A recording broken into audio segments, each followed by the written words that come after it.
Hello guys, in this video I'm going to show you how to add caesarean birth to the birth plan on the Pregnancy Plus application. But first of all, I just want to mention, please don't forget to subscribe to our channel, because at 100,000 subscribers we are going to show you our YouTube revenue statistics and growth strategy, how to make money online. So let's jump into it. First of all, open the application on your device.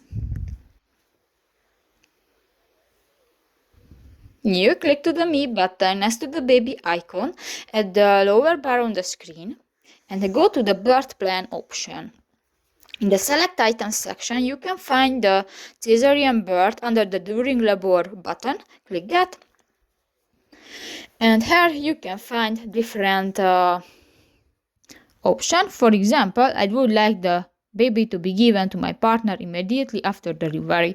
And if you want to add an item to your birth plan, just click to the plus icon and done. So that's pretty much it for this video, guys. See you in the next one. Bye bye.